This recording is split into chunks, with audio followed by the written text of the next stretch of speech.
Ever wondered why Bitcoin isn't in your wallet yet? Despite all the buzz, many people still find it elusive.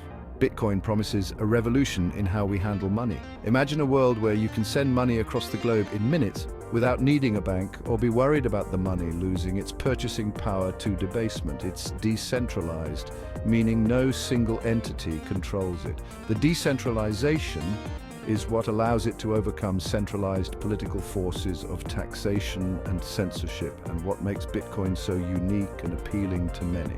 The means by which this promise will be actually realized in an era of high inflation and increasing government control over all of our lives isn't understood in the slightest. We'll dive deep into how these promises can be realized, but be forewarned, these solutions may challenge the very reason why you bought Bitcoin in the first place.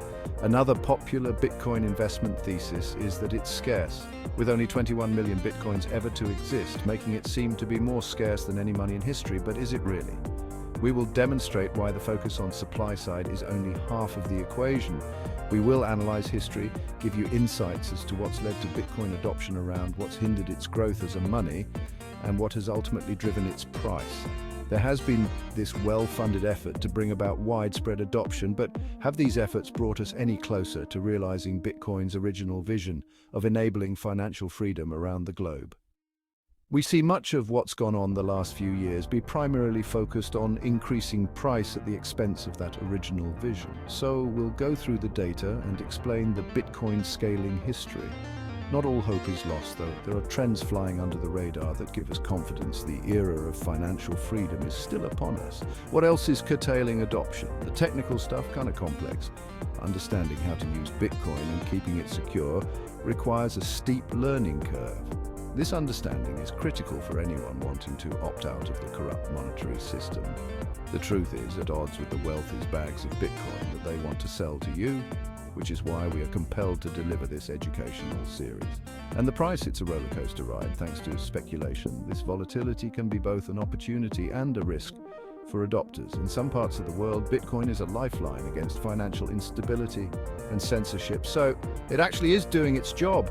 People in Venezuela, Myanmar, and others use it to fund their revolutions and survive authoritarianism. The ability to store value and transact without interference will become increasingly important in the age of government insolvency.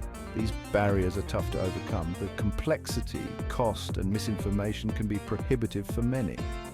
Bitcoin has the potential to become global money, but it needs to reconnect with its original value proposition, move beyond price charts, make it easier for everyday people to use privately, and if successful, will lead to higher living standards for much of the world. Stay tuned for our next video where we will discuss the scaling solutions promoted over the last decade and where they're at today. We'll explore how well these innovations that aim to overcome the current challenges have progressed and show where the market is actually trending outside of all of the speculative noise.